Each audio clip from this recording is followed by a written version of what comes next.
Oh, There we go. There we go. Oh, by the way, Jules, it's Uno, not Uno. Yeah. Good afternoon, good evening to some of you. This is our editorial roundtable from the Motorola event that just happened in New York City. Our own Michael Fisher was lucky enough to be there, and he already picked up the phone that he wants for the future, apparently, or at least that's what he is about to say. Memorial Director, how are you? I'm well, Jaime. You are appearing to me only as a flesh-colored bag of pixels because we are all struggling with our internet connection today. But we're trying, aren't we? We're trying our best. I know. Yeah, speak I for know. yourself, Yeah. mobile boy. While you're at it, our chief news editor, Mr. Stephen Schenck, how are you, sir? I am well. I'm saturated with bandwidth, and I am happy to be on a solid connection for this call. I hate you. I hate you. Brag about it, why don't you? Yeah. And our newest addition to the Pocketnow team, but actually one of our oldest friends, by the way, Mr. Jules Wong, how are you? I'm well. I am looking at myself, and I can't get over the fact of who was the person who got stuck in that, who blew up into a big blueberry in Willy Wonka and the Veruca Salt? Veruca Salt, yeah. Yeah. That, I just remind myself of that. Oh, yeah, purple. I get it. This is good. Dude, serious. I mean, you just said that right now, and your face just turned purple, like, immediately. It's magic. I don't even need to chew gum. In fact, Arizona. That's all I need. Okay. Well, I just retweeted the tweet that says we're going to be live in less than an hour. So in like 60 minutes, guys, a bunch of people are going to show up. It's going to be a long lead-in. All right. Anyways, gentlemen, I believe that everything's working. I think my internet connection's working. Let's jump to the news. Keep this short. For those of you that have just joined, the Q&A is active. Sure was lucky enough to be at the your questions directly on the Q&A, and Michael will try to respond to 0 or probably one of them. We'll see. Depends on how much time we have. It's looking good here. Depends on how much time we have. But Stephen, why don't you jump through the news and let's start with that. Absolutely. So going into this event, we were expecting at least a new Moto X and a new Moto G, but the invitations Motorola laid out a few weeks back sort of left the door open for there to be a third phone, this XGX on there. Now, we weren't sure exactly what we were going to be getting. There'd been talk about a Moto X Sport, Moto X Nuevo, I think, but we really didn't have a lot of, despite there being a lot of leaks leading up here, we didn't really have a lot of hard evidence. So we were a bit surprised to see, along with the new Moto G 2015, we got 2 Moto X models. We got the Moto X Style, which is going to be the flagship model, probably the spiritual successor to last year's Moto X. But we also have this new device, the Moto X Play, and it's still very much a premium phone, but it fits this new space between the Moto X and the Moto G, the Moto X Style and the Moto G in Motorola's lineup. Those 3 devices were the meat of today's event. We didn't get a new Moto 360 smartwatch. We did see a few new accessories launched, though. We got a pair of wireless headphones, but really it was the Moto X Style, Moto X Play, and the Moto G 2015. Hardware specs on all of these were relatively solid. We knew a lot going in, especially with Moto G leaks being as detailed as they had been. The Moto X Style, we have 2 sizes. There's a 5.7-inch Quad HD. The Moto X Play is a slightly smaller model. And I'm getting this mixed up already. There's so many specs we've been dealing with these past few days here. It's a 5.5-inch 1080p or 5.2? Yeah, 5.5-inch Full HD. Yeah. And coming in about $100 less expensive than the Style. Now, I hadn't seen final pricing on these earlier. Michael, do you know if that's arrived by now? Yeah, final pricing on the Style is definitely here. Or are you talking about the Play? Yeah, the Style, and I mean, so we the know Style, the Moto G, definitely. The Moto G is $179.99. It starts at. These are all starting prices. Mm-hmm. And the Moto, I don't know about the Play, but the Style, which is the one that most people are going to be concerned with, is starting at $399.99. Which is crazy. That's an awesome price for a Moto X to start at. It's $100 less than the Moto X 2014 started at, and it has specs that are really rather extreme for anything at that price point. Tony said on Twitter actually that is this the flagship killer Like, I was Yeah. surprised that you even brought that up, but, you know. Well, No, It's just like the OnePlus. It's in the sub $400 space. Yeah. exactly. They're separated by only maybe Right. 70 or 80 $10. bucks. And well, yeah, and it depends on what level you get and all that kind of stuff. Yeah. But I think 1+2 versus Moto X 2015 or Moto X Style or Moto X Pure Edition is going to be the comparison of the season, if not the year here, I think. Now, why am I the only one excited about that Moto X Play? I mean, even if you don't get a Quad HD display, I mean, everything else looks dandy. I think it's because you're the only one who lives on this podcast who lives in a country that might come to. It's not going to come to the U.S. and they just wouldn't talk about it at all. Yeah, they sort of left the door open that we might get something at a future date, didn't they, Michael? You know, I tried to ask about it. I tried to dig a little bit, and they just would not talk about it at all. We have not doing that Gut today. saying some kind of carrier exclusive. It might arrive like a different branding. I don't know if it might be one of these upcoming Verizon Droid models, might be a reincarnation of the X Play, but that could be.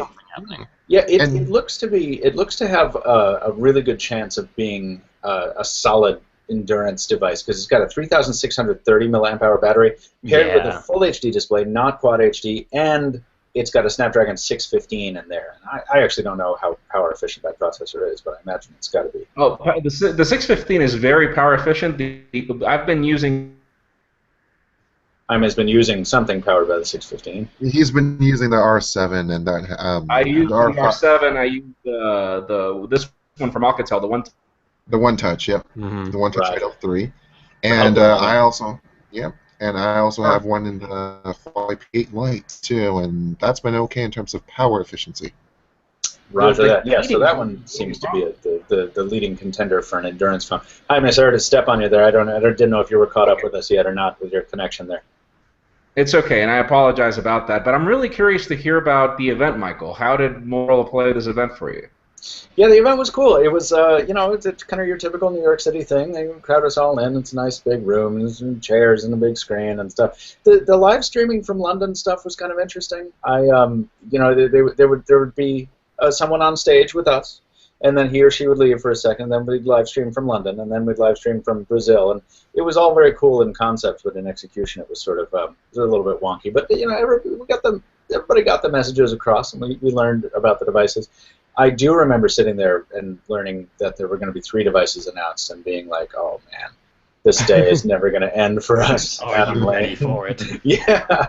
And we had been tipped to only expect 2 devices, so I was confused. But then, of course, when we learned the Play was not coming to the States, boom, there you go. Mm-hmm. But yeah, I was confused for maybe an hour and 45 minutes about the fact that the Style and the Pure Edition seemed to be the same phone. And they are, aren't they? And they are. Yeah, so the Style it's the same phone, but they call it the Style for global markets, and they call it the Pure Edition for the States. This is very much like a Z4, Z3 Plus situation. Yeah, pretty much. I mean, it's the same hardware. It's exactly the same phone. It's just different branding for different markets. But it's confusing because there was already a Pure Edition phone. There is a Pure Edition Moto X. Right. In Pure Edition. I own it. It's right here, or wherever it is. Nothing's pure anymore. Yeah, well, you're right. So we were all excited. Then they said availability was going to be in September on the Style, and I knew then that we were not walking away with the review device. So we got a Moto G though. I have the new Moto G right here. Do you want to run down the specs? Before we jump ahead to the Moto G, I just wanted to ask Michael real quick about your impressions of the size, because this is going to be the biggest Moto X to date, screen size wise, and Motorola claimed they were making a point to have the phone fill as much of the have the display fill as much of the phone space as possible, so it didn't feel like a very large phone. What were your impressions having interacted with it?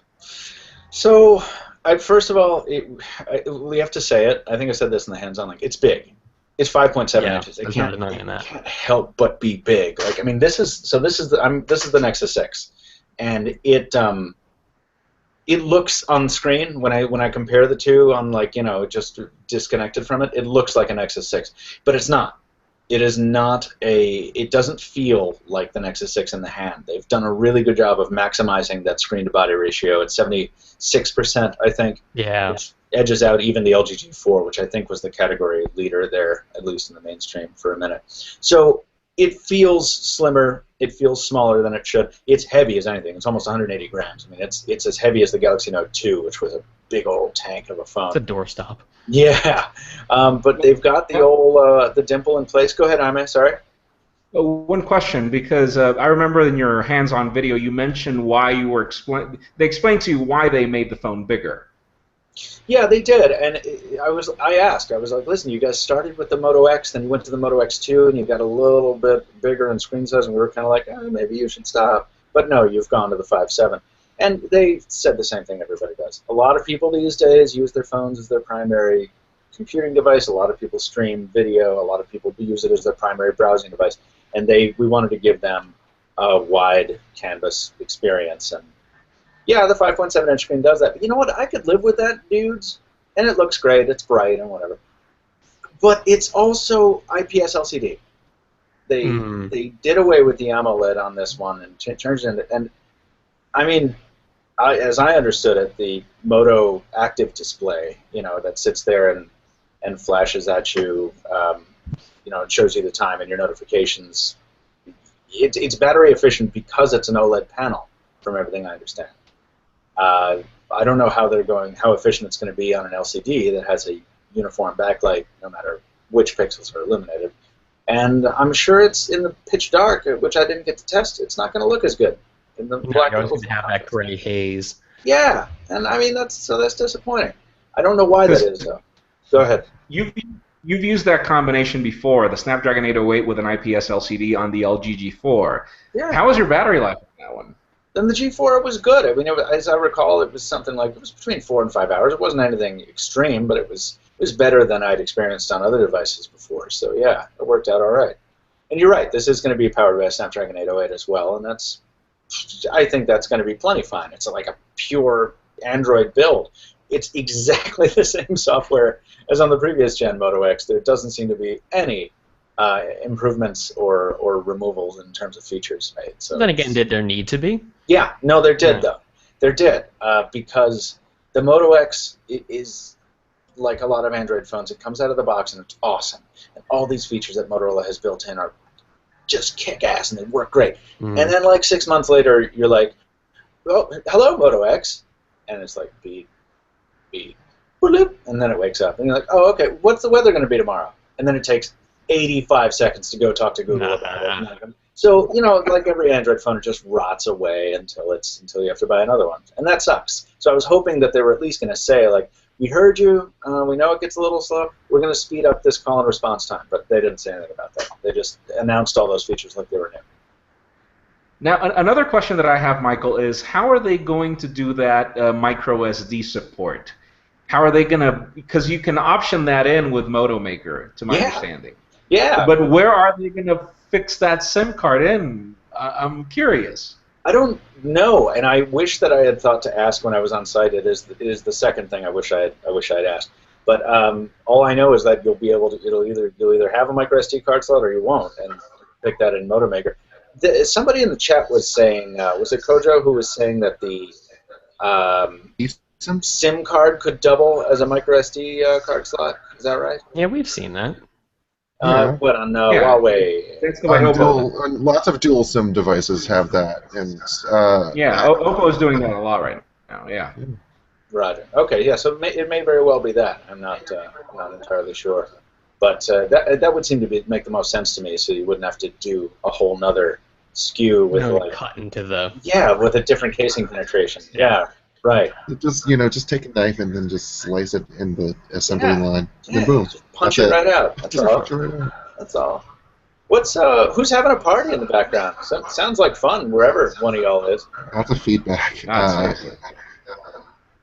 don't have that right now. Okay. All right. Well, it's not me. Another question, Michael, or you know what, Michael? It could be the latency of my connection. Could be that. Okay. All right. Yeah, go ahead. Another question that I have is, I'm a little confused with U.S. carrier availability. Is this did they pretty much just announce an unlocked phone? Yeah, so they are going to sell it through the carriers like normal, but they are de-emphasizing that so heavily.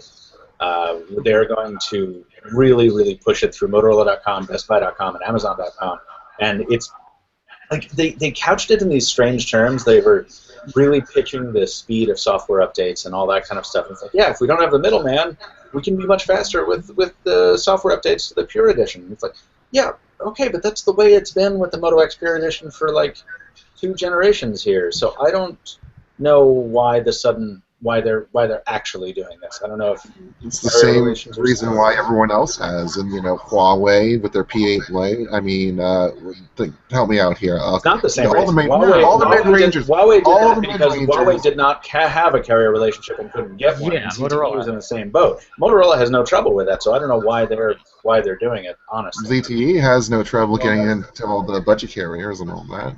But but this is a budget carrier. I mean, Huawei and ZTE are not Motorola in any sense.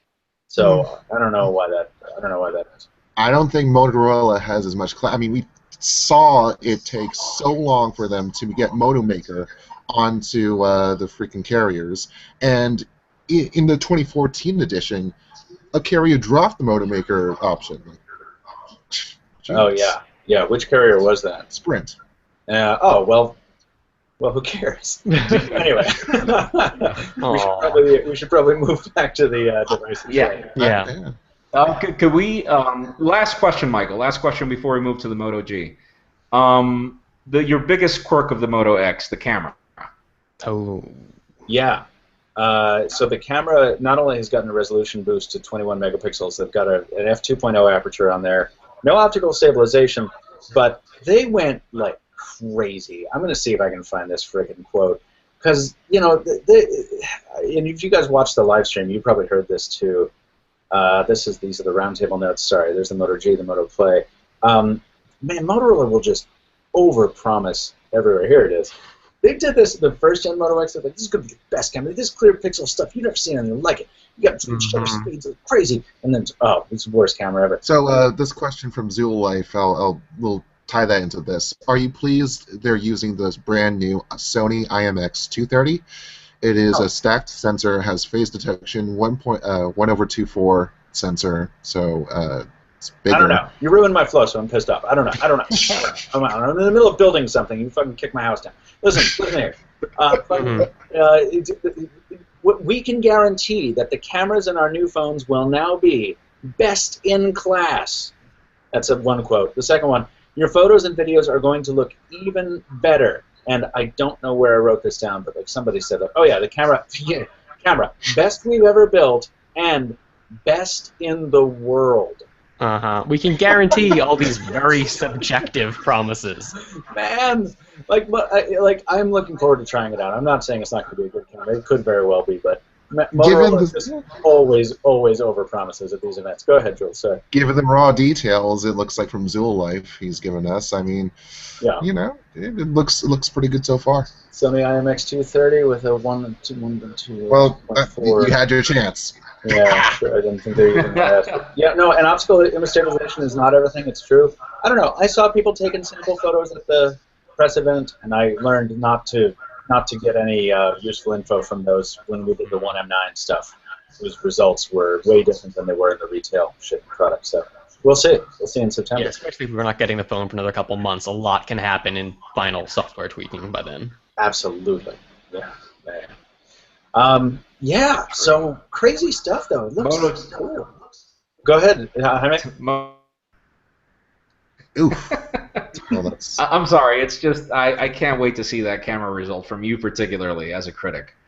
But now I'm curious about the Moto G. How did it go with that? Yeah, the Moto G seems to be like like the old Moto G, except with a Lumia strip on the back and same price point. Except there is, what is it, Stephen? What's the water resistance thing? That's the big it's IPX7 rated, so it's not rated against dust, but not tested. It's probably still going to be good against dust because it's waterproof up to what's the 7? 1 meter. 1 meter. 1 meter for 30 minutes. Yeah. Yep. Important, I should note, IPX7. So the X is where the dust proofing slot usually goes. And X doesn't mean that it's not rated for dust. It does. It means it's not rated for dust. Yeah, it's not that it failed because they didn't test it. Exactly right. Yeah. So it could very well be dust tight.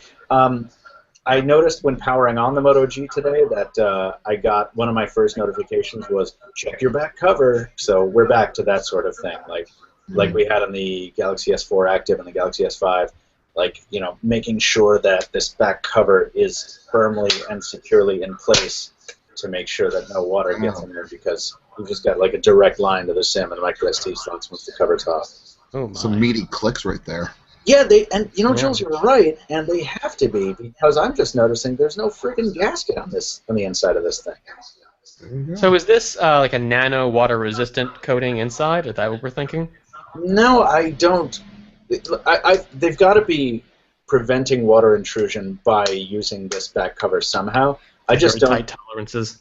Yeah, it's just there must be super tight tolerances between the clip male and female ends, and just bathe it all in just hydrophobic coating. Yeah, I want to see a new video shot from the hotel bathroom here, where Michael tries to drown the new Moto G. I did just realize that you have to press it very, very tightly around the camera accent. So I predict that a couple phones will drown because this doesn't even have a sticker there like the Galaxy S4 Active did to remind you to press down. But anyway. What am I forgetting about the Moto G? Is there anything else interesting about it? Well, the Moto 360, what happened there? You hear anything? Oh, nothing. No, we didn't hear anything of anything. There was nothing said, and nothing to be said. All right, No let's move shady on. back room of guys with long sleeves hiding Moto 360 version 2s up to their Bunch elbows. of hairy-armed bros with 16 Moto 360s on. No. Yeah, no. But is there anything? I feel like I'm missing something on the Moto G. But I don't. I guess not. I mean, I just unboxed it. I'm about to do the next video on that. So. Guess Well, we'll see. there you go. Yeah. I Well, can't want wait for that. to hop back over to the X for just a second, talk about that Horween leather and post that Anton has up right now. Pretty cool stuff talking about the Horween company and Saffiano leather. And are you looking forward to the leather backing, first of all, with this Saffiano leather? I'm always looking forward to the leather backing because the Horween leather on the existing Moto X is so soft and feels so great, but it's quite fragile. It starts to show wear almost immediately. This Saffiano leather is apparently stamped in such a way that it will resist wear and tear and damage a lot better. Yeah, so you see on the screen right here that cross-hatching, which is a telltale sign of Saffiano, and even with just the one direction, hatches, that is a key sign of that. So Horween, Chicago-based tannery, and one of the oldest ones, as he found out on, of all places, Wikipedia. Hello, welcome to the free encyclopedia. But the Moto X is using Saffiano leather, which is from Italy originally, and originally also a patent of Prada.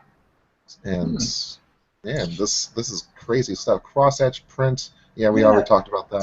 So I mean, the leather is one thing, but then you've got this additional option of this silicone rubber. And That's what I was about to ask you about, that silicone option. Rippy old rubber. Yeah, that's what we saw in the close-up pics and the leaks, and we thought it might have been the Droid.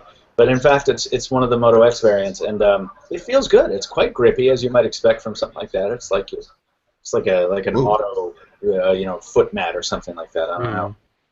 But what's nice is it's specifically treated to hold onto its color, and hopefully we get a review unit of those to see on After the Buzz.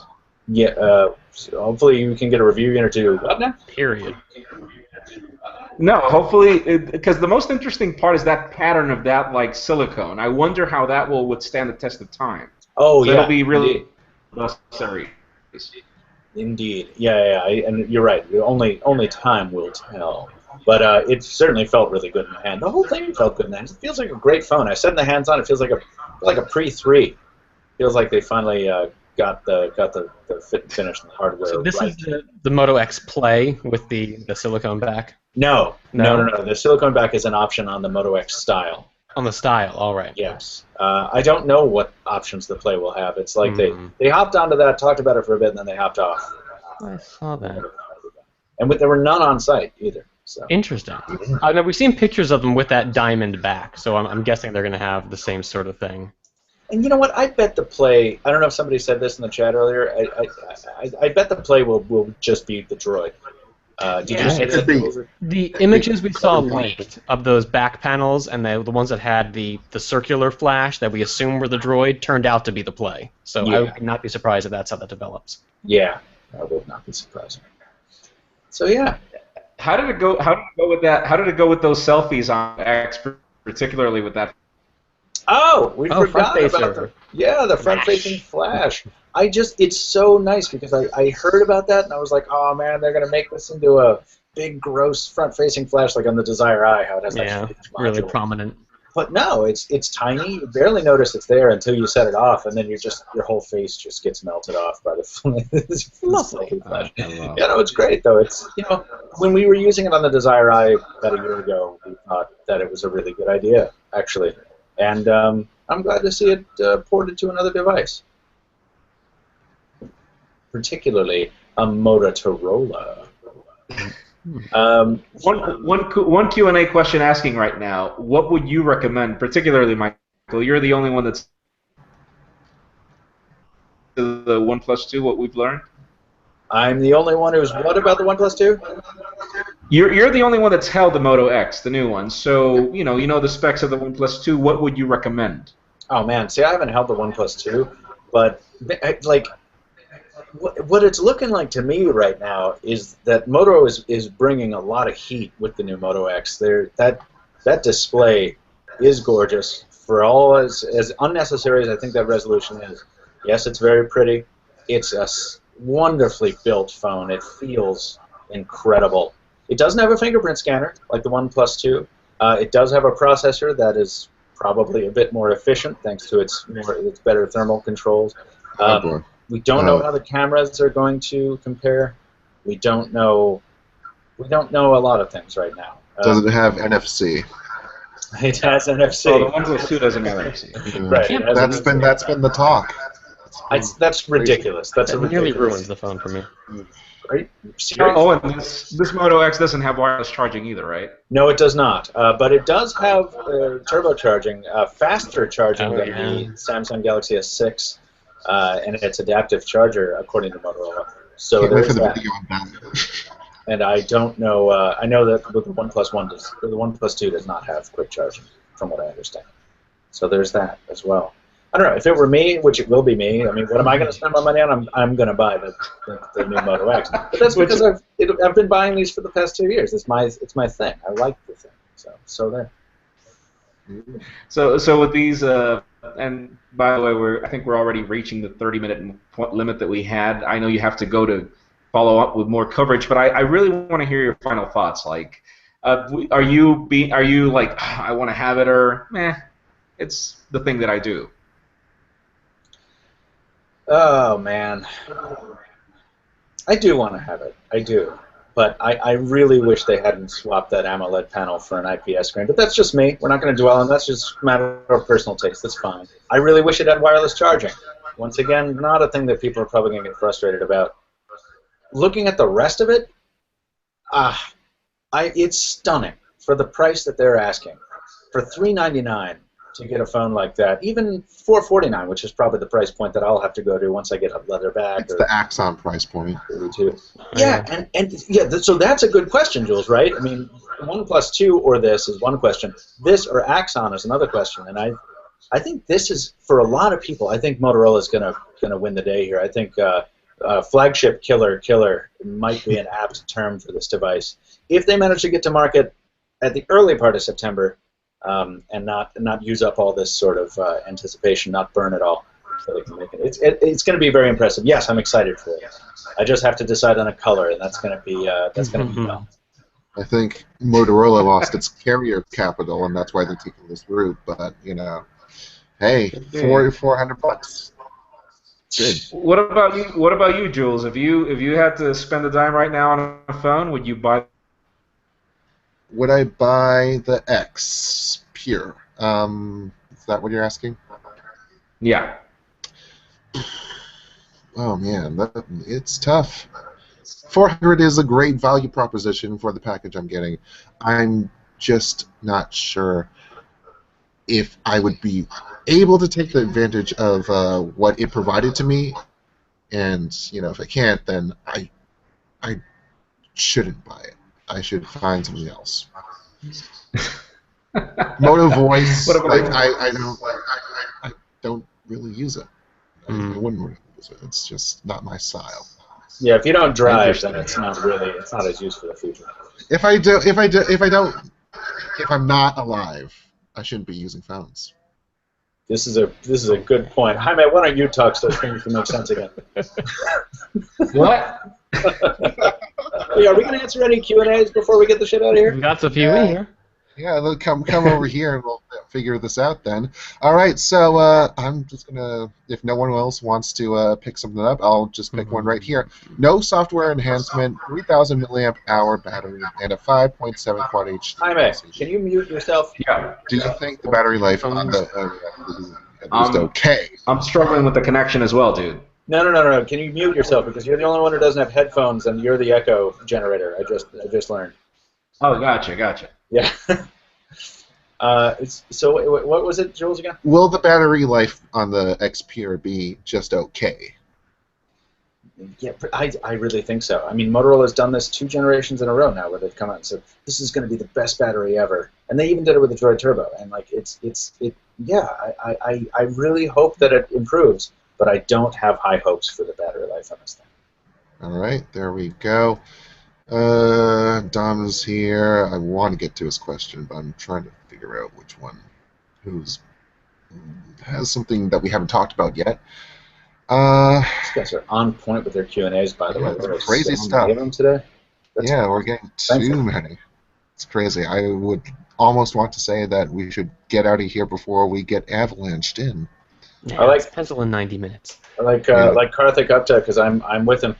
I'm with Jaime. Any day I would take 1080p battery life to quad HD and low battery life. Like, yeah, no, totally. Yeah. Having just spent some time with a 720p device that lasted quite a while as a result, yeah. Ronnie Dockery, Moto X Play just recycled a Moto X 2014 with a makeover. Your opinion? The big battery alone makes it a phone that stands out. I mean... Even if the rest of that statement were true, it's noteworthy just because of that change. But I don't think even that it's just a rehash of last year. These are, I mean, we have a new size. Is it a new size? Shit. What are you talking about, the Play? Yeah. 5.5. Yeah, the Play is a new size. 5.5 versus 5.2. Used to be 5.2. Yep. Yeah. Design-wise, it fits at least in with the style of this year's models. Maybe it's not a huge rehash, but the Lumia bar, I think it's a nice touch. Also, it maybe I don't know about the speakers, Stephen, but on the new Moto X style, we have stereo speakers on the front facers. Maybe that's true on the Play as well. Finally. Indeed. And just in time for, what was it, Axon to fool us with one, and then HTC to fool us with another. And then on a single day, I went hands-on with 2 phones that had 2 front-firing grills, and only 50% of them worked for speaker phones. Well, HTC, to their credit, it's only a, sub $200 phone. So. No doubt. You're right. It's justified for them, but I think Axon is going to have a harder time. No, but I think it should be followed by everybody. Yeah, I agree. I think that's a trend that should be followed by everybody. I mean, front-firing speakers, I mean, it makes all the sense in the world. I mean, Joe Levi's been hinting that, has been asking for that for like 5 years, I think. Dude. Indeed. What else? I have nothing. Question, Jules, that you find? I'm taking a look at how easy, or this is from Soham Kale, how easy or not easy is it to use the new Moto X with one hand? I have friends complaining the iPhone 6 is too big. Do you really think it was smart of Motorola to go with this new form factor? I think they're all being forced into it, and it's so strange. The last I heard of this was from another carrier, or another OEM who was putting out a mini phone, and I was like, why don't you guys put high-end specs into this mini shell and sell it like this? And their response was that the carriers don't want that, because the carriers think the customers don't want that. Yeah, but Motorola's sort of going outside the normal carrier avenues this time around. Mm-hmm. And they're doing it anyways. And I would love to see this freaking market research. Like, who the heck, they're just put your handprint on here and then sign your name, and then, Is that how they do it? It's got to be the people who want their phone to be a tablet as well, who want their phone to be a one-stop shop, like computing solution or media center. And Motorola, I mean, maybe if Motorola were to make a tablet again, Yeah, are we ever going to see that? Go back to this, Again. to like a 4.6, 4.7, and then offer a bundle deal or something like that. But I feel like that's backwards. I feel like most people are saying, yeah, this is big, but then I don't have to buy a tablet. But then I don't know. I don't actually know. As we proved on the Pocketnow Weekly podcast last week, I have no idea what real customers want, particularly in Indiana. Well, all we know is that DxO Mark decided to rate the camera. Thank you, Thomas View. So, Yeah. if you're a geek about photography, go ahead and look that up and see what's the minimum IMO. But again, it's not final software. Do they just rate the hardware of the camera? Is that what's going on? I think, well, they would go with their usual tests like minimum ISO for a dark scene or shutter speed and whatnot. It's crazy stuff. I'm going to do one more cue. Oh, go ahead, Jaime. Sorry. Does that necessarily reflect to like high quality photography on a smartphone? Particularly, even if the hardware, I mean, and then the results are terrible. Yeah, it's a tough call. We're about to get some cool data from Reviewed in the next little bit about a bunch of smartphone cameras that they tested rigorously, and I learned an awful lot about smartphone camera testing the other day when I visited them. So I wish I could talk about it. Looking forward to that. Yeah, it'll be fun. One thing, I don't know if the Moto G. Looking forward to that indeed. Did the Moto G always have the twist to activate the camera and the Moto display Stuff and the can I do the Moto display gesture control? Hey, yeah, that works. The Moto display wasn't available, but I think the gestures. Okay. Can you talk to it? It has that stuff now. I don't know, and actually, let me see, because it would be in the Moto Voice or in the Moto Hub. The Moto Hub. Hi, Michael. Make Moto yours. That sounds great. I just automatically notify you at a glance. Okay. All right. Now, so it's just got Taylor Martin has just sent me a thing of pomade, and there's my tracking number. Thank you, Taylor. So no, it does not have the voice activation because it doesn't have the X8 mobile computing system. It has because it's powered by the what? Snapdragon 410, is it? Snapdragon 410. Yeah. Okay, so thank you for that. Yeah, it's the 410. Did anybody else find it weird that you could choose your RAM level on the Moto G? Yeah, the storage level, it's 8 and 1, and then 16 and 2. Yeah. This was weird a year or two ago. I'm sort of getting used to it at this point. We've been seeing so many carriers in the past. I guess even the last few months start doing this. ZTE, now these guys. Yeah, it would be interesting if we started seeing phones that didn't tie this to storage capacity. Yeah, it would be interesting. I wonder if there's a hand-in-hand thing that happens on the board. Jules has got to go. We all have to. Yeah, we got to. But we're going to be continuing coverage of this as always. So Highway, just take us away, I guess. Unless you can't. We were just missing Steven's final impressions. Are you getting the Moto X? No, it's too damn big. Good. Ended it right there. I think even the OnePlus 2 might be too big. So. Yeah. Don't worry. That your reaction to that phone was exactly what I was waiting for. But anyways, it's been a pleasure to share this hangout with you guys. Michael, I hope you had a good time at the event. I know you've got a very tight schedule coming up. Yeah. I know you have a very tight schedule. So everyone, thank you very much for joining in. Michael, everybody, thank you very much at the Q&A. Sorry to keep it short, but we do have a lot of coverage coming up. We'll definitely cover more at the Pocketnow Weekly coming soon. Sorry, Michael. There you go. That's exactly what I was going to say, Jaime. We will definitely cover more on the Pocketnow Weekly. Out at the end. Yeah, and then I will try to skim through everything that Steven wrote on the Pocketnow Daily very soon. But anyways, thank you very much, everyone. Take care, and we will see you at the next Hangout.